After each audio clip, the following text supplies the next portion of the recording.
네, 기업 공개하는 거를 영어로 IPO라고 하지 않습니까? 공모주 시장이 굉장히 논란도 있긴 하지만 뜨겁고요. 지금 카카오뱅크가 지나간 다음에 카카오페이, 크래프톤 앞으로도 공모 청약을 대기하고 있는 기업들이 많습니다. 그래서 하반기 공모주 시장, 공모주 투자 전략 집중적으로 분석하겠습니다.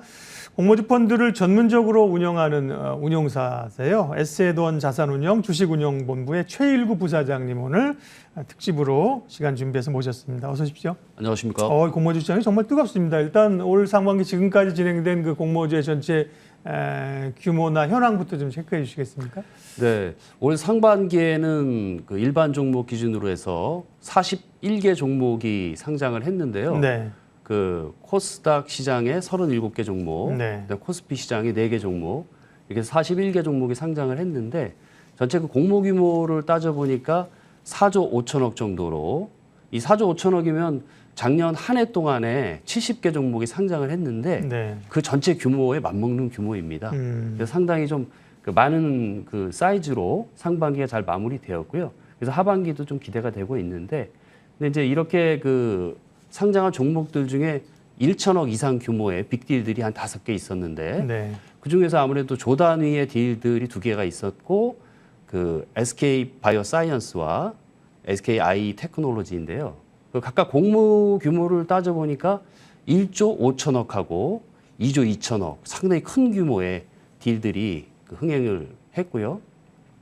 그다음에 아무래도 그 공모가가 어느 정도에서 결정이 됐냐 이것도 네. 중요한데 그 공모가 상단 이상에서 결정된 비율이 한 96% 정도 되니까 상당히 뜨거웠다는 거죠. 많은 종목들이 공모가 상단에서 결정됐고 네. 또 기관들의 수요 이치 경쟁률도 평균으로 한 1033대 1이니까 굉장히 기관들도 관심이 많았고 또 흥행을 했고요.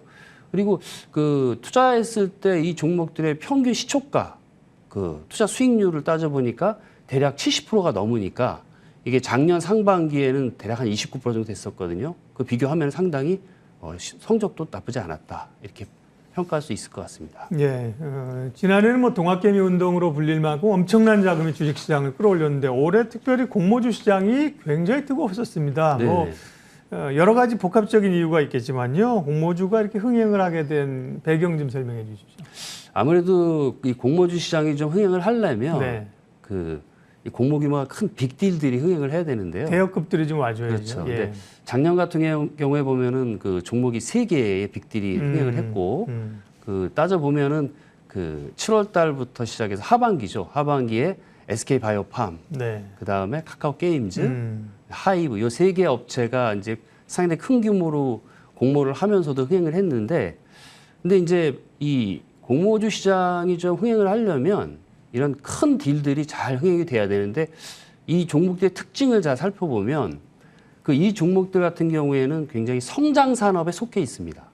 그 매력도가 높은 성장 산업에 속해 있는 종목들이고 또 이 종목들이 그 산업 속에서 어떤 글로벌 수준의 그 경쟁력을 가지고 있는 그런 기업들, 1등 기업이라고 볼 수 있는데요.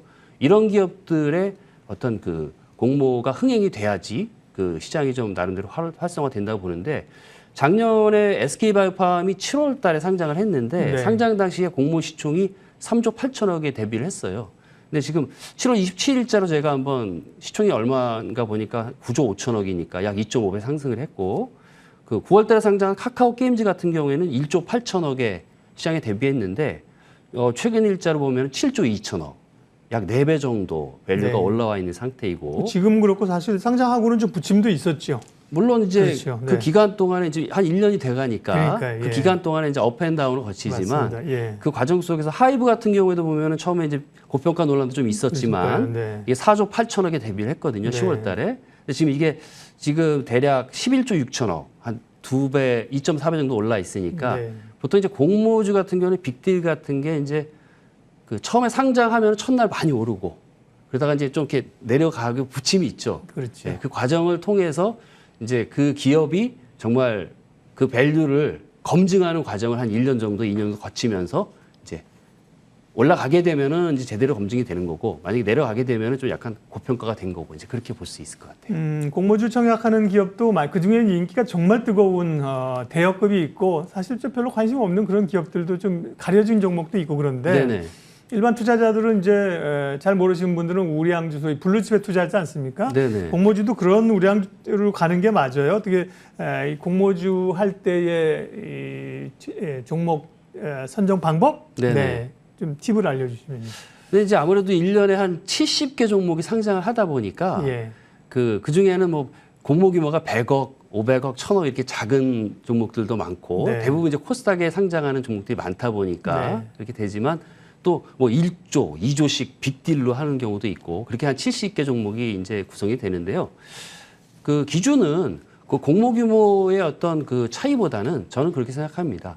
모든 종목이 그 전방 산업 그 회사가 속해 있는 그 섹터, 그러니까 성장성을 좀 갖고 있는 경우에는 굉장히 좀 기회가 있는 거고 또 그 안에서 어떤 경쟁력을 갖고 있어야지 되는 거죠. 그럼 그런 종목들은 아무래도 좀 상장하고 나서 좀 더 업사이드가 있을 그런 경우가 있고 그리고 최근에 며칠 전에 상장한 맥스트 같은 경우에는 그 증강현실을 하는 아주 작은 기업이지만 네. 굉장히 시장에 대비해서 메타버스 잘 관련주로. 이렇게 호평을 받고 있는 그렇죠. 것처럼 그 종목별로 다 잘 이렇게 봐야 될 것 같아요. 예, 산업이 커가는 산업이고 성장 산업이냐 이거 일차적으로 중요하다고 말씀하셨고요. 올해 상반기에 이 공모시장의 분위기, 그 다음에 어떤 기업을 선정할 것인가를 좀 봤고요. 이번에는 이제 구체적인 좀 기업 이야기를 하도록 하겠습니다. 카카오뱅크가 이제 기관하고 이제 일반 청약까지 끝났습니다. 네네네. 끝났고요. 8월 6일 날 상장을 하게 돼. 당장은 따상 갈까요? 이런 거를 물어보시는 분인데 네네. 뭐 부사장님은 전문가시니까 답을 듣던 못 듣던 네 따상 갈까요? 여쭙고 상장 후 고평가 논란도 있습니다. 주가 전망 어떻게 보세요? 글쎄요, 근데 이제 그 카카오뱅크는 아무래도 규모도 좀 크고 네. 또 기존에 있는 그 시중은행들하고는 좀 약간 다른 수익 모델을 갖고 있는 네. 인터넷 은행이 처음 상장을 하다 보니까 여러 가지 이제 밸류에이션 관련된 이야기가 있을 수밖에 없겠죠. 그래서 완전 새로운 모델이 상장을 하다 보니까 근데 이제 실제 뚜껑을 열어 보니까 그 기관들의 수요 측에서는 그 1,700대 1이 넘는 그런 그 그러게요. 경쟁률을 보였고 좋았는데. 근데 기관 투자자들은 많은 관심을 받았고요. 그다음에 일반 청약이 며칠 전에 이틀 동안 했는데 일반 청약에서도 보면은 거의 한 186만 그 투자자들이 참여를 네. 해서 근데 경쟁률은 이전보다는 좀 낮았어요.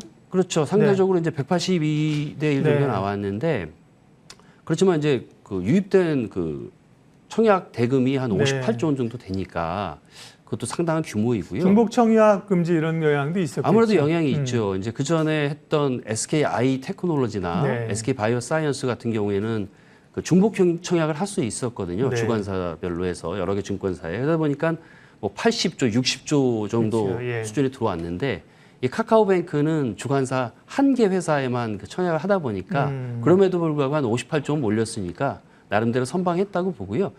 어떤 밸류에이션 이야기가 좀 나오는데 그 카카오뱅크의 그 밸류에이션 같은 경우에는 사실 이제 두 가지죠. 하나는 이제 전통적 은행 산업에 속해 있는 규제 산업에 속해 있는 회사로서의 어떤 성장 한계랄까? 그건 이제 디스카운트 요인이 될 수 있겠지만 이 회사가 갖고 있는 어떤 플랫폼 기업으로서의 어떤 미래 그의 성장성, 또 혁신성, 또 거기에 또 점수를 준다 그러면은 좀 이게 이제 프리미엄이 될 수 있고, 근데 이제 이 기관들의 수요 예측이나 그 일반 청약을 통해서 나타난 그 투자자들의 심리는 제가 그냥 판단하기에는 그래도 그 플랫폼으로서의 어떤 미래 성장성 그런 거에 대한 어떤 기대감이 좀 반영되지 않았나 이렇게 생각합니다.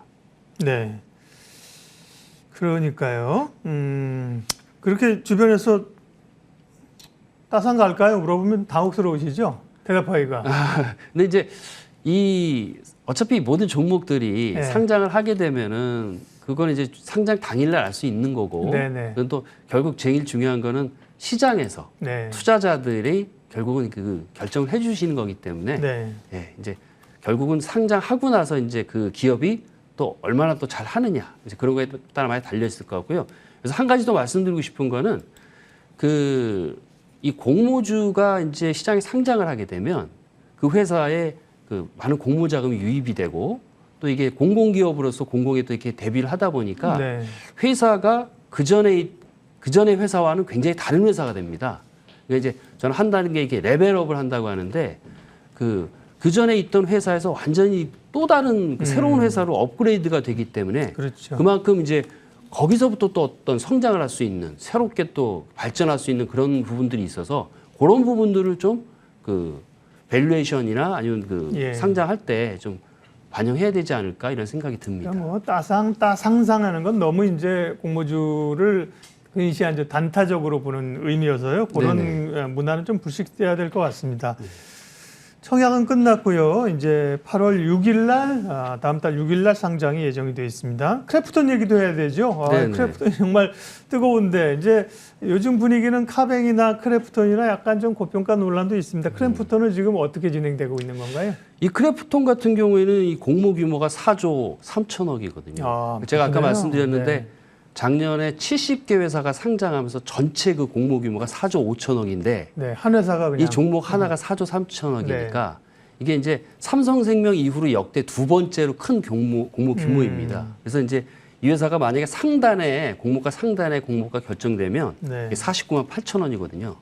그랬을 때 이 상장 시총이 대략 24조 3천억에 대비를 하게 됩니다. 네. 그래서 이제 얼마 전에 이 열흘 동안에 기관 수요 예측을 했어요. 열흘 동안에 했는데 그 기관 수요 예측 이제 결과가 아마 내일쯤 발표가 될 겁니다. 네. 근데 이제 제가 이렇게 그 시장에서 들리는 얘기로는 그 해외 투자자들은 굉장히 좀 많은 관심을 가졌던 것 같고요. 뭐 싱가포르 투자청이나 뭐 블랙록이나 이런 어떤 롱펀드라고 하죠. 길게 네. 투자하는 롱펀드나 뭐 국부펀드들 뭐 이런 어떤 큰 기관들이 굉장히 관심을 많이 가졌고 길게 들어왔다 이런 게 있고 국내 투자자들 같은 경우는 아무래도 이 딜이 크다 보니까 좀 이렇게 작은 규모의 그 투자자들 같은 경우에는 들어왔을 때 좀 과배정될 우려도 있거든요. 그러다 보니까 좀 대형 기관들 위주로 30여 개 대형 기관들 위주로 들어온 것 같고 역시 우리나라도 마찬가지로 좀 장기적인 그런 어떤 그 스탠스로 해서 수요 예측 들어온 것 같고요. 그래서 이제 결과적으로는 수요 예측 경쟁률은 한 300대 1에서 400대 1 정도. 기존에 이제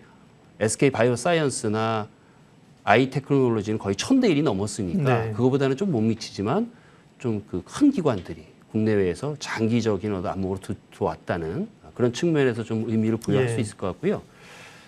이 크래프톤 같은 경우에는 우리가 잘 아는 것처럼 배틀그라운드라는 그 온라인 게임이죠. 근데 이제 우리나라 게임 회사가 전 세계 글로벌 넘버 원을 기록한 게임은 이게 처음이거든요. 네. 네. 지금도 굉장히 또 그 글로벌 온라인 사이트에서 또 상위에 랭크되어서 잘 팔리고 있는 그런 게임이고 뭐 수익력과 어떤 그 성장 동력이랄까 이런 걸 뭐 검증이 된 회사입니다. 그래서 이제 상장하고 나서 과연 이 회사가 어떻게 투자자들한테 검증을 받을지 그건 이제 상장하고 나서 관전 포인트가 될 것 같고요.